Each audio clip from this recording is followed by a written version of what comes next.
Hello everyone, welcome back to civil spark by Raman sir. आइए आज हम लोग देख रहे थे अप्लाइड फिजिक्स का यूनिट 5। आज हम लोग देखेंगे यूनिट 5 हम लोग का है properties of matter. Properties of matter सबसे पहले समझेंगे ये मैटर क्या है।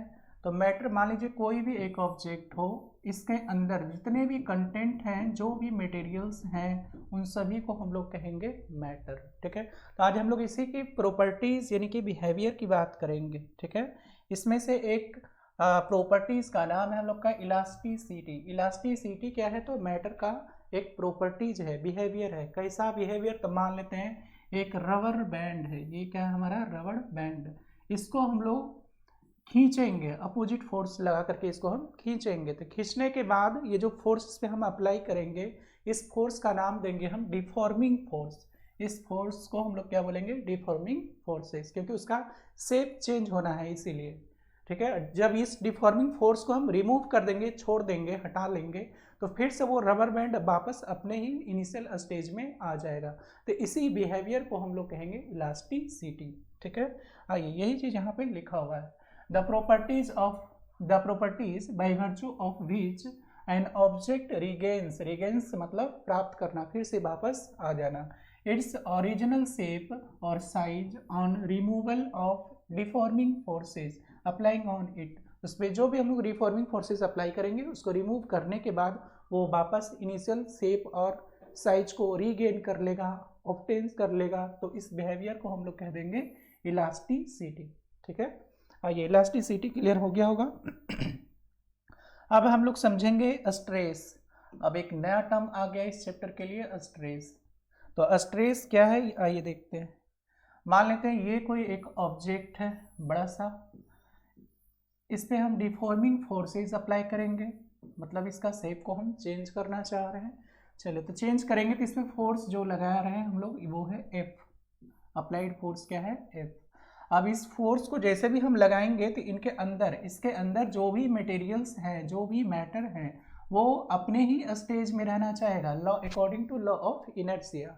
ठीक है, तब इसको जब हम डिफॉर्म करेंगे, इसको खींचेंगे, तब इसका इंटरनल जो भी मैटर्स हैं ये इसको रेसिस्ट करेगा, ये खिंचाना नहीं चाहेगा। इसके अपोजिट में अंदर की तरफ एक फोर्स डेवलप करेगा। इस फोर्स को हम लोग लिखेंगे स्मॉल p, और इस फोर्स का नाम हम लोग देंगे इंटरनल रेसिस्टिंग फोर्स, क्योंकि ये फोर्स क्या कर रहा है? रेसिस्ट कर रहा है किसको?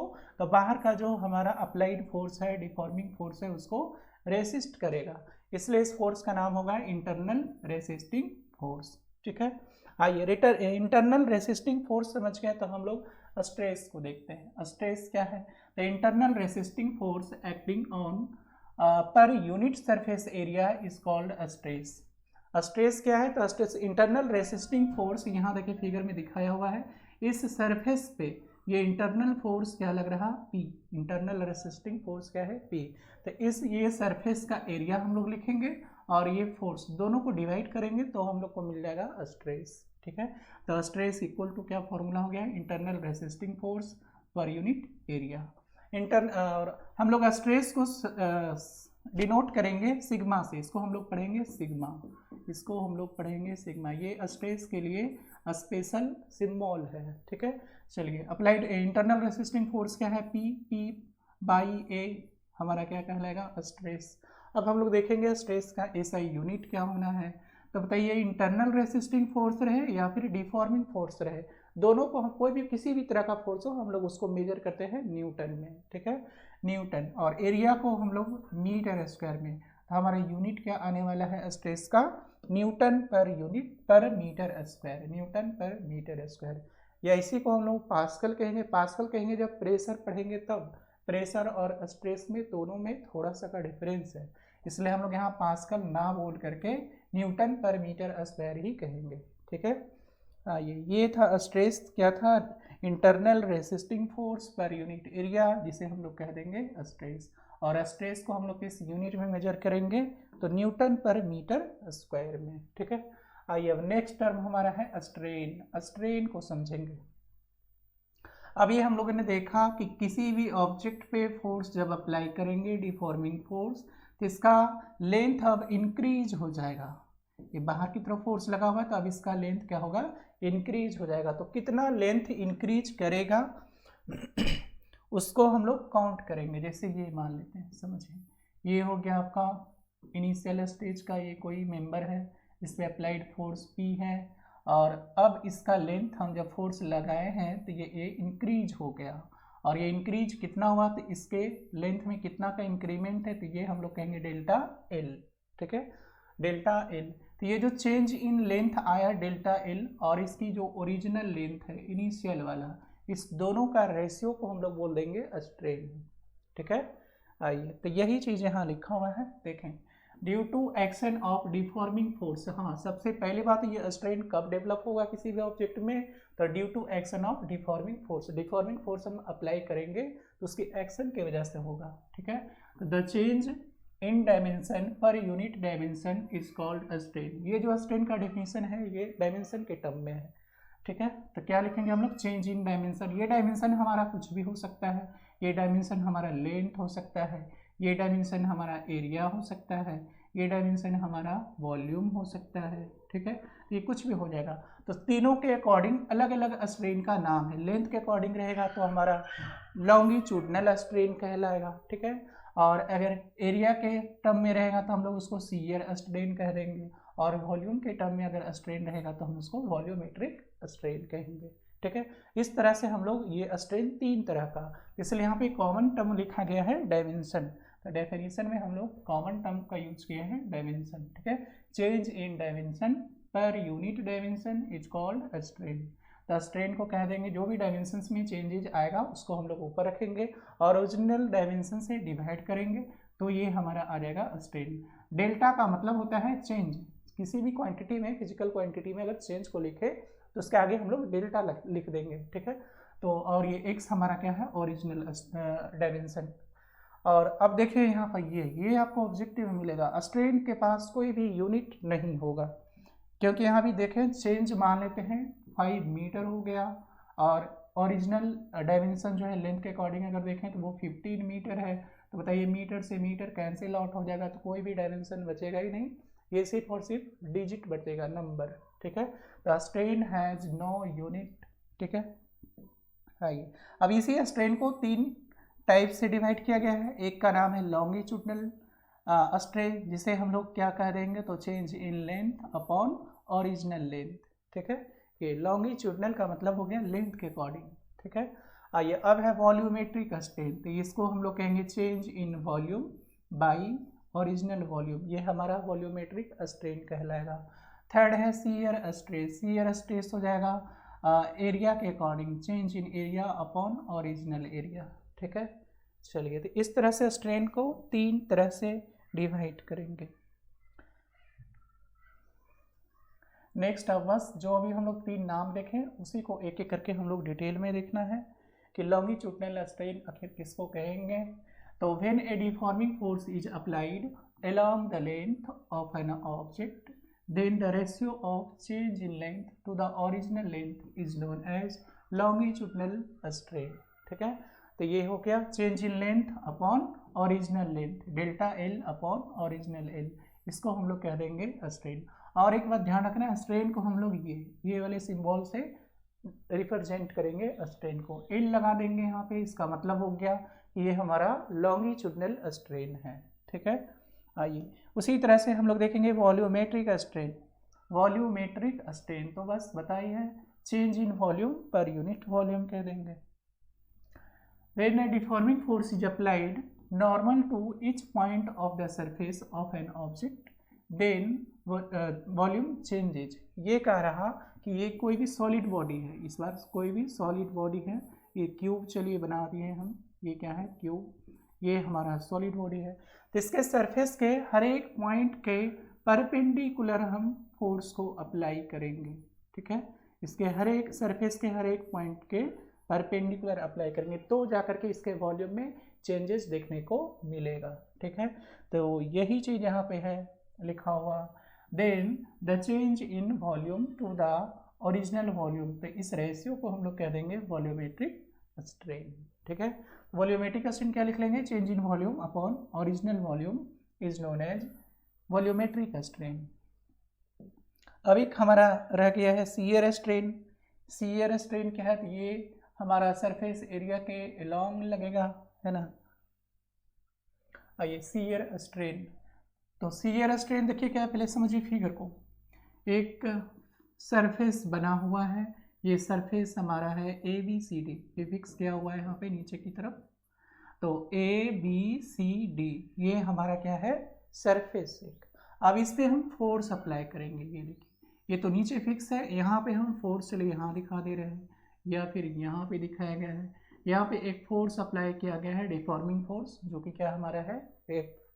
जब इस पर फोर्स अप्लाई करेंगे तो ये जो पॉइंट हमारा ए है ये डिस्प्लेस होकर के यहाँ पे आ जाएगा, और इस पॉइंट पे हम नाम देंगे उसको ए डैश, ठीक है। कितना का डिस्प्लेसमेंट हो रहा है, तो ये डिस्टेंस, और इस डिस्टेंस को लिख रहे हैं एल।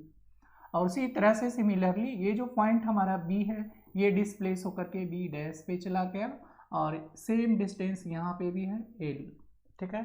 इस तरह से हम लोग देख रहे हैं, तो ये जो पॉइंट है इसको हम ड्रॉ करेंगे यहाँ से, तो ये एक इस तरह से सरफेस पैरेलल लाइन आएगा, ठीक है।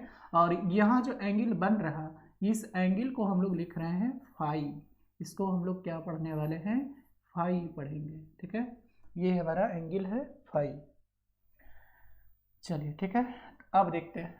When A deforming force is applied tangentially, tangentially कहने का मतलब सरफेस के टेंजेंट ड्रॉ करना, स्पर्श करते हुए जाएगा force to the surface of an object, then there shape changes, तब उसका शेप क्या होगा, चेंज होगा, और इस चेंज को हम लोग कह देंगे शियर स्ट्रेन, ठीक है।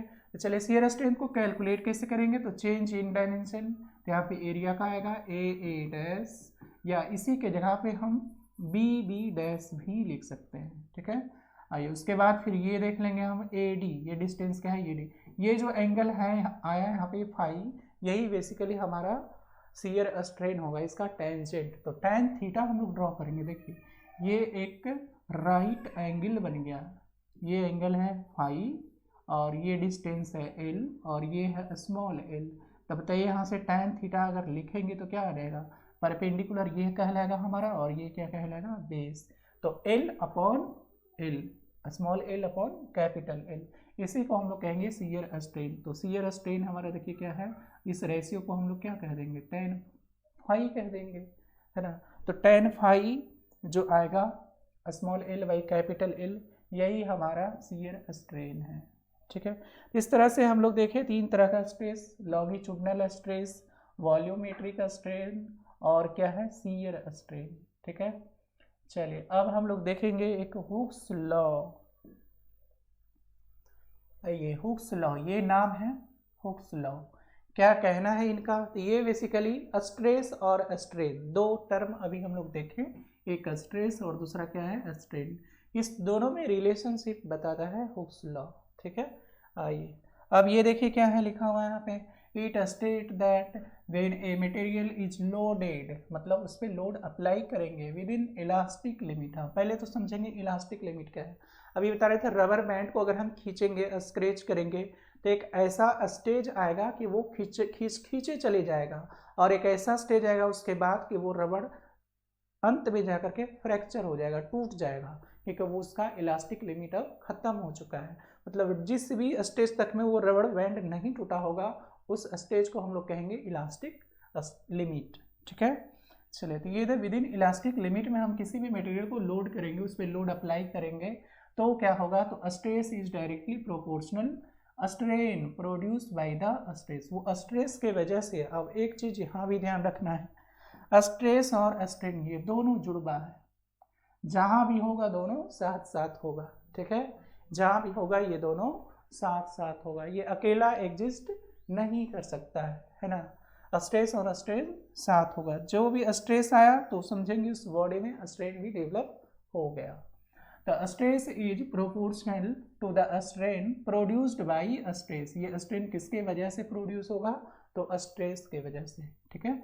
चलिए तो सिंबल हम लोग लिखेंगे स्ट्रेस का सिग्मा, और ये प्रोपोर्शनलिटी का सिंबल हटाएंगे तो एक कांस्टेंट आएगा, और ये कांस्टेंट हमारे यहाँ पे कैपिटल ई है, और इसका नाम हम लोग क्या लिखेंगे, तो मॉडुलस ऑफ इलास्टिसिटी या फिर कोएफिशिएंट ऑफ इलास्टिसिटी ये कह देंगे, ठीक है। और ये स्मॉल ई हमारा क्या है, स्ट्रेन, है ना। आइए अब इस दोनों का डायग्राम देखेंगे ग्राफ, तो एक्स एक्सिस पे हम लोग लेंगे स्ट्रेन और बाई एक्सिस पे क्या है स्ट्रेस। और इसका ग्राफ क्या है, चूंकि ये प्रोपोर्शनल का रिलेशन बता रहा है दोनों में, इसका ग्राफ ओरिजिन से पास करते हुए एक स्ट्रेट लाइन आएगा, है ना। इसका ग्राफ क्या आएगा, स्ट्रेट लाइन, ठीक है। चलिए अब देखेंगे इसका यूनिट, किसका यूनिट हम लोग देखने वाले हैं। तो ये कोएफिशिएंट ऑफ इलास्टिसिटी या फिर मॉडुलस ऑफ इलास्टिसिटी, इसकी यूनिट क्या होगा। तो ये इस फॉर्मूला में देखते हैं। स्ट्रेस को हम लोग किस चीज़ में मेजर करेंगे, तो न्यूटन पर मीटर स्क्वायर में, ठीक है। और अभी हम लोग देखा स्ट्रेन में 9 यूनिट, स्ट्रेन के पास कोई भी यूनिट नहीं होता है। और ये कैपिटल की ई जो है हमारा क्या है, मॉडुलस ऑफ इलास्टिसिटी, इसी का यूनिट देखना है। तो आप बताइए खुद आप, इसके पास तो यूनिट है ही नहीं स्ट्रेन के पास, तो जो स्ट्रेस के पास यूनिट है वही हमारा किसका यूनिट कहलाएगा, मॉडुलस ऑफ इलास्टिसिटी का, ठीक है। तो कोएफिशिएंट ऑफ इलास्टिसिटी का भी यूनिट क्या होना है, Newton per metre square. Clear है। चलिए हुक्स लॉ समझ में आ गया होगा। हुक्स लॉ क्या है, तो विद इन इलास्टिक लिमिट किसी भी मटेरियल को अगर हम लोड करेंगे तो जा करके उसका स्ट्रेस और स्ट्रेन दोनों क्या होगा, प्रोपोर्शनल होगा, ठीक है। चलिए अब different types of modulus of elasticity, अभी जो हम लोग ऊपर modulus of elasticity capital A या फिर कोएफिशिएंट ऑफ इलास्टिसिटी दो नाम देंगे, तो उसका डिफरेंट टाइप से अलग अलग चेंजेज, अलग अलग स्ट्रेस स्ट्रेन के वजह से अलग अलग नाम है इसका। फर्स्ट हमारा है Young's modulus of elasticity. Young's का वाई देखिए, ये इसका सिंबल वाई या फिर सिंपली ई, कैपिटल ई, जो कि ऊपर अभी लिख चुके थे उसको भी लिख सकते हैं। दूसरा है बल्क मॉडुलस ऑफ इलास्टिसिटी, इसका सिंबल हम लोग कैपिटल के रखेंगे।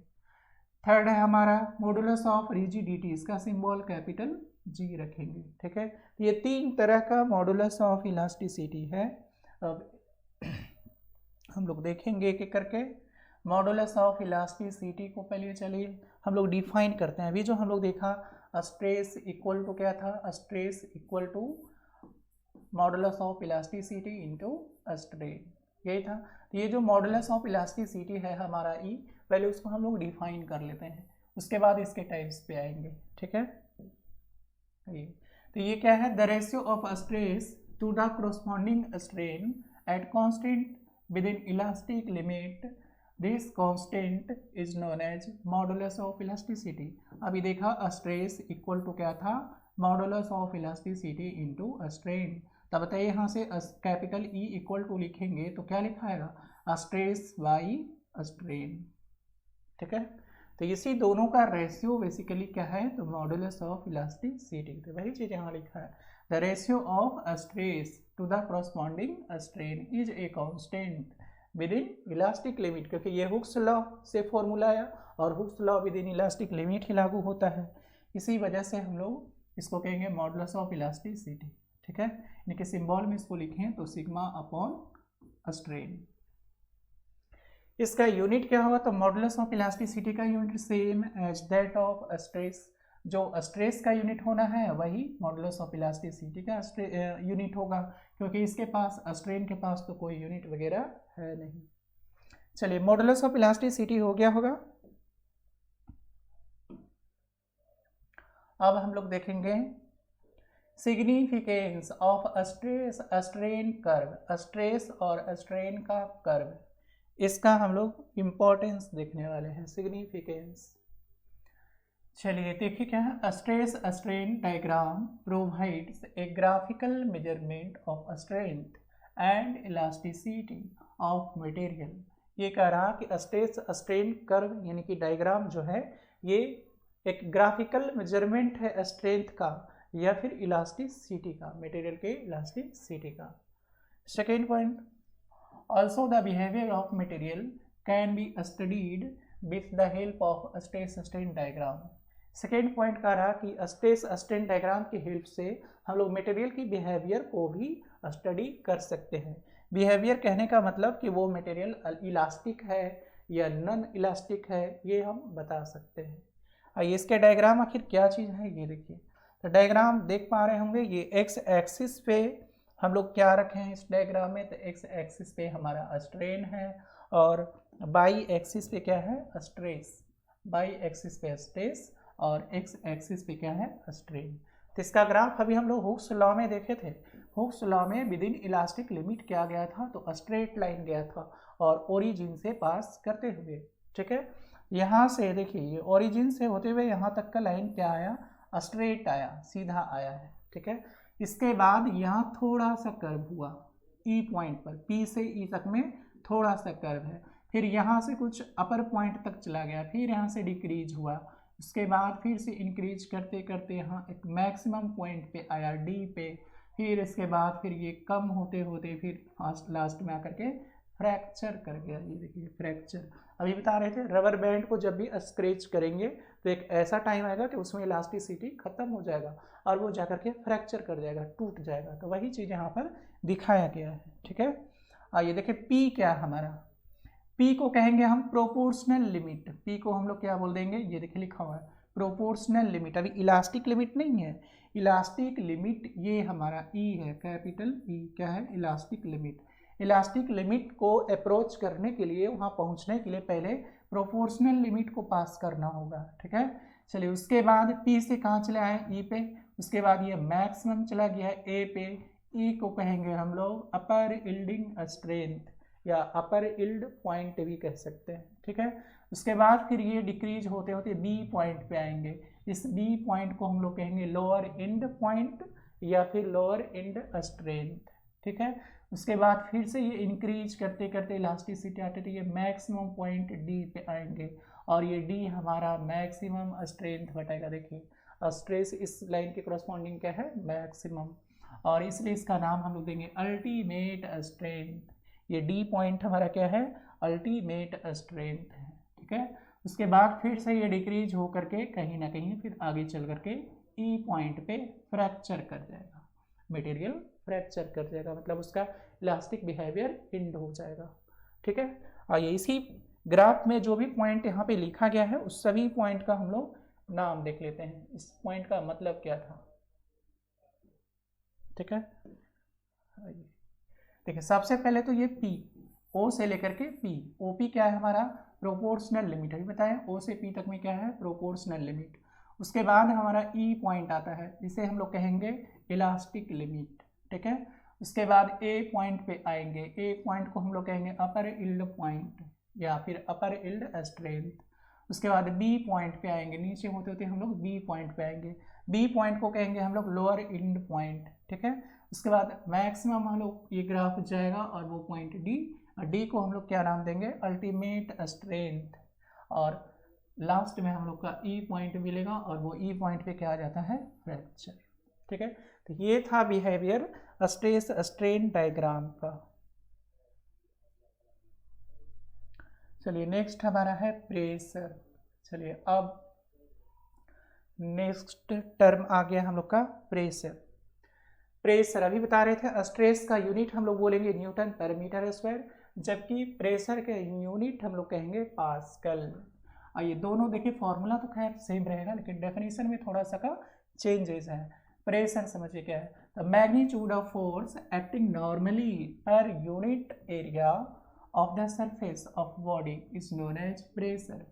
प्रेशर क्या है, तो प्रेशर बोल रहा है किसी भी बॉडी के सरफेस के नॉर्मली, नॉर्मली कहने का मतलब परपेंडिकुलर, नॉर्मली कहने का मतलब क्या हो गया, परपेंडिकुलर, किसी बॉडी के सरफेस के परपेंडिकुलर फोर्स अप्लाई करेंगे तो जाकर के उस फोर्स को हम लोग क्या नाम दे देंगे, और पर यूनिट एरिया होना चाहिए तो उसे हम लोग कह देंगे प्रेशर, ठीक है। Pressure is denoted by P, इसको हम लोग स्मॉल पी लिखेंगे प्रेशर को। और प्रेशर क्या है हमारा, तो स्केलर क्वांटिटी। अब देखिए यहाँ पे थोड़ा सा कन्फ्यूजन, प्रेशर हम लोग क्या कह देंगे, परपेंडिकुलर फोर्स पर यूनिट एरिया, ठीक है। अब इस फॉर्मूला में देखिए फोर्स दिख रहा है तो सोचेगा कि फोर्स तो हमारा वेक्टर क्वांटिटी था तो प्रेशर भी वेक्टर हो जाएगा, लेकिन नहीं, प्रेशर जो हमारा है ट्रायंगल लॉ को फॉलो नहीं करता है, इसी वजह से प्रेशर को हम लोग कहेंगे स्केलर क्वांटिटी है, ठीक है। प्रेशर हमारा वेक्टर नहीं हो सकता, ये हमारा स्केलर क्वांटिटी, वही चीज़ यहाँ लिखा हुआ है, pressure is a scalar quantity, ठीक है। आइए प्रेशर का यूनिट अब हम लोग देखेंगे, प्रेशर का यूनिट ऑफ प्रेशर, ऐसा unit of pressure is newton per metre square and is called pascal. अगर आपसे कोई पूछे कि प्रेशर का यूनिट क्या है तो हम लोग न्यूटन पर मीटर स्क्वायर ना बोल करके पास्कल कहेंगे, ठीक है। चलिए, पास्कल कहने का मतलब हो गया 1 newton upon 1 metre square. CGS unit क्या होता है पास्कल का, तो dyne per centimetre square, dyne per centimetre square, इसे हम लोग कहेंगे सीजीएस यूनिट, ठीक है। आइए, इसके अलावा आपका एक एटीएम कहने का मतलब है एटमॉस्फेरिक प्रेशर। एटीएम कहने का मतलब हमारा है एटमॉस्फेरिक प्रेशर। 1 एटमॉस्फेरिक प्रेशर आखिर कितने प्रेशर के बराबर होता है, कितने पास्कल के बराबर होता है, वो अभी हम लोग देखेंगे। एटमॉस्फेरिक प्रेशर का डेफिनेशन देखने वाले हैं। यहाँ पे सारा पॉइंट को हम लोग एक जगह कलेक्ट कर दिए ताकि आपके एग्जाम में ऑब्जेक्टिव बनाने में थोड़ा हेल्प हो। तो 1 एटीएम क्या है, तो 1.013 इंटू 10⁵, ये हमारा 5 लिखा हुआ है, 5 पास्कल। इतने पास्कल को हम कहेंगे 1 एटमॉस्फेरिक प्रेशर, ठीक है। इसके अलावा एक और यूनिट है प्रेशर का हमारा, बार। क्या है, बार क्या है, तो बार भी एक यूनिट है जो कि 10⁵ पास्कल को हम लोग कहेंगे। 1 बार इक्वल टू कितना पास्कल कह देंगे, 10⁵ पास्कल। ये सब ऑब्जेक्टिव में भी डायरेक्ट मिलेगा या फिर न्यूमेरिकल बनाने में हम लोग इसका यूज करेंगे, इसलिए इसको ध्यान में रखना है।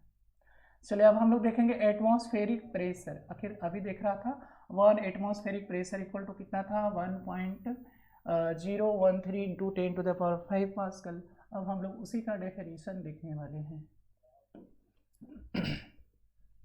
Atmospheric pressure at A point is defined as the force acting normally on a unit area around that point due to the load, total height of air column atmosphere above it। कर रहा atmosphere कोई भी एक column है, ठीक है। इस column पे जितना भी हाइट तक का प्रेशर लगेगा, इस हाइट को हम लोग कह देंगे एटमॉस्फेरिक प्रेशर, ठीक है। और एक पॉइंट यहाँ ध्यान रखना है, बैरोमीटर हमारा एक इंस्ट्रूमेंट है। तो ये क्या करता है, commonly used to measure atmospheric pressure. Atmospheric pressure को मेजर करने के लिए हम लोग बैरोमीटर का यूज करते हैं, ठीक है। आइए, 1 एटमॉस्फेरिक प्रेशर इक्वल टू कितना, तभी हम लोग ऊपर ये डाटा हम लोग लिख चुके हैं, 1.013 10⁵ पास्कल। उसके बाद अगर वाटर के टर्म में अगर लिखें तो 10.3 मीटर ऑफ वाटर के हाइट का 10.3 मीटर। फिर इसी को हम लोग लिखेंगे 760 mm ऑफ Hg। मिलीमीटर में यहाँ ध्यान रखना है, ये मिलीमीटर है। मरकरी के लिए Hg का मतलब क्या है, हमारा मरकरी, ठीक है। Hg का मतलब मरकरी, और ये वाटर के केस में हमारा मीटर है, 10.3 मीटर ऑफ वाटर। और यही एटमॉस्फेरिक प्रेशर अगर पूछे मरकरी के टर्म में तो 760 mm ऑफ Hg कहेंगे, ठीक है। चलिए, एटमॉस्फेरिक प्रेशर क्लियर हो गया होगा। अब हम लोग देखेंगे गेज प्रेशर। अभी हम लोग 3 प्रेशर को देखने वाले हैं, एक तो एटमॉस्फेरिक प्रेशर जो कि हम लोग देख लिए, दूसरा गेज प्रेशर और तीसरा एब्सोल्यूट प्रेशर। फिर तीनों में रिलेशन भी देखने वाले हैं। चलिए, गेज प्रेशर क्या है, गेज मतलब इंस्ट्रूमेंट, किसी ना किसी इंस्ट्रूमेंट के द्वारा ये प्रेशर मेजर किया हुआ रहेगा, ठीक है। The pressure measured with the help of A pressure measuring instrument. Pressure measuring instrument द्वारा जो भी प्रेशर मेजर किया हुआ रहेगा उसी को हम लोग कहेंगे gauge pressure. In which atmospheric pressure is taken as datum. Atmospheric pressure जितना भी था, अभी हम लोग देखा पास्कल में भी देखा, वाटर के टर्म में भी देखा और Hg के टर्म में भी देखा। उसको हम लोग डेटम लाइन लेंगे, उसको हम लोग 0 जूम करके चलेंगे। उसके एबव जितना भी प्रेशर हमारा मेजर करेगा इंस्ट्रूमेंट, उसको नाम दे देंगे हम लोग गेज प्रेशर। सीधा आपको एक पॉइंट ध्यान में रखना है, गेज प्रेशर क्या है, तो प्रेशर मेजरिंग इंस्ट्रूमेंट के थ्रू जितना भी प्रेशर काउंट किया जाएगा, मेजर किया जाएगा, उसे हम लोग कह देंगे गेज प्रेशर, ठीक है। ये अब है एब्सोल्यूट प्रेशर। ये एब्सोल्यूट प्रेशर, दोनों प्रेशर जो भी हम लोग देखा एटमॉस्फेरिक और गेज, दोनों का समेशन है, दोनों का सम है। The pressure equal to the algebraic sum of atmospheric pressure and gauge pressure is known as absolute pressure. यहाँ देखिए, एब्सोल्यूट प्रेशर को ABS लिखा गया है, PABS। ABS का मतलब हो गया एब्सोल्यूट प्रेशर। किसका किसका सम होगा, तो एटमॉस्फेरिक प्रेशर को हम लोग PATM लिखेंगे। उसके बाद and gauge pressure, gauge pressure को हम लोग चलो पीजी या GAUG पूरा गेज ही लिख देते हैं ये। तो एब्सोलूट प्रेशर क्या है, तो एटमॉस्फेरिक प्रेशर और गेज प्रेशर दोनों को ऐड कर देंगे तो वो एब्सोलूट प्रेशर हो जाएगा, ठीक है। अब एक टर्म यहाँ पे ध्यान रखना है, एक वैक्यूम प्रेशर भी होता है, वैक्यूम प्रेशर। वैक्यूम प्रेशर होता क्या है, बेसिकली ये निगेटिव प्रेशर है। वैक्यूम प्रेशर क्या है, निगेटिव प्रेशर, ठीक है। तो ये pressure lower than atmospheric pressure, atmospheric pressure से जो हमारा नीचे का प्रेशर होगा, नेगेटिव में प्रेशर होगा, उसे हम लोग कह देंगे वैक्यूम प्रेशर। अभी हम लोग बताए थे वैक्यूम प्रेशर क्या बोलते हैं, एटमॉस्फेरिक प्रेशर को हम लोग डेटम एज्यूम करके चलते हैं, मतलब वो 0 मान करके चलेंगे, तो उससे जो भी प्रेशर आएगा वो निगेटिव में होगा। तो pressure lower than atmospheric pressure, atmospheric pressure से जो भी छोटा प्रेशर होंगे उसे हम लोग कह देंगे वैक्यूम प्रेशर, और वो क्या होता है, बेसिकली निगेटिव प्रेशर होता है, ठीक है। चलिए, तो आई होप 3 तरह का प्रेशर समझ में आ गया होगा। एक एब्सोलूट एटमॉस्फेरिक प्रेशर, दूसरा हमारा था गेज प्रेशर, और तीसरा हमारा था क्या था, एब्सोलूट प्रेशर, ठीक है। और एक पॉइंट पे ध्यान रखना है, वैक्यूम प्रेशर जो कि नेगेटिव प्रेशर होता है और एटमॉस्फेरिक प्रेशर से लोअर होता है, कम होता है। चलिए, अभी हम लोग देखा था एक नोट पॉइंट था कि प्रेशर हम लोग मेजर करते किस चीज़ से हैं, तो बैरोमीटर से। मतलब एटमॉस्फेरिक प्रेशर को मेजर करने के लिए कौन सी डिवाइस है हमारे पास, तो बैरोमीटर। और चूंकि इस बैरोमीटर में मरकरी यानी कि Hg फिल किया हुआ रहता है, इसलिए इसका नाम ही रह गया मरकरी बैरोमीटर, ठीक है। ये क्या है, मरकरी बैरोमीटर। आइए देखिए डायग्राम बना हुआ है, समझिए। एक कंटेनर है, इस कंटेनर में लिक्विड फिल किया हुआ है, चलिए इसमें कोई भी लिक्विड फिल किया हुआ है, और ये जो पाइप दिख रहा है आपको, ये जो पाइप दिख रहा है ट्यूब, ये क्या है, ट्यूब। बैरोमीटर बेसिकली एक ट्यूब है, ठीक है। और इसको इंसर्ट किया हुआ है, इसको डाला हुआ है एक कंटेनर में, और इस कंटेनर में क्या है हमारा मरकरी। देखिए Hg टब, इस टब में क्या फिल किया हुआ है, मरकरी, इसलिए इसका नाम है मरकरी बैरोमीटर, ठीक है।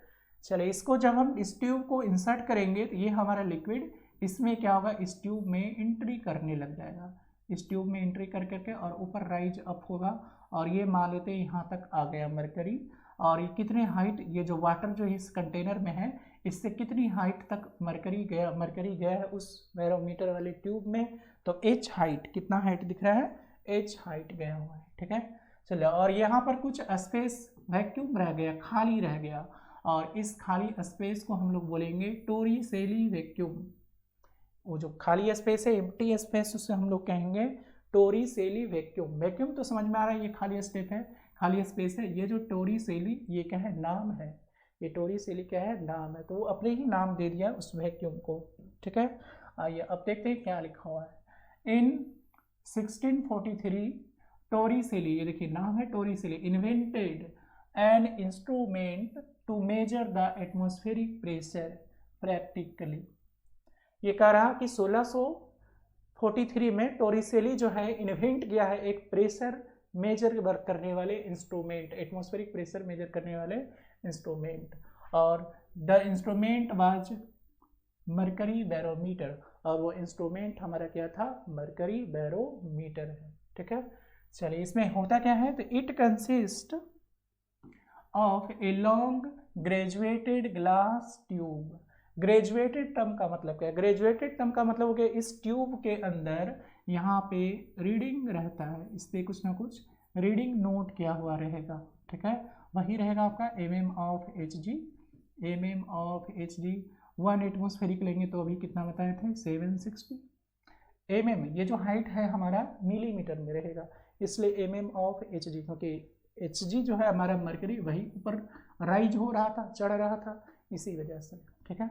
चलिए, तो it consist of a long graduated glass tube, दिख रहा है इसमें क्या है, लॉन्ग ग्रेजुएटेड ग्लास ट्यूब होता है, which is filled with mercury, जिसे हम लोग मरकरी से क्या करेंगे, फिल करेंगे, and then inverted in a tub of mercury. उसके बाद फिर इसको हम लोग एक टब, मरकरी वाले टब में इन्वर्ट कर देंगे, मतलब उल्टा करके रख देंगे, ठीक है।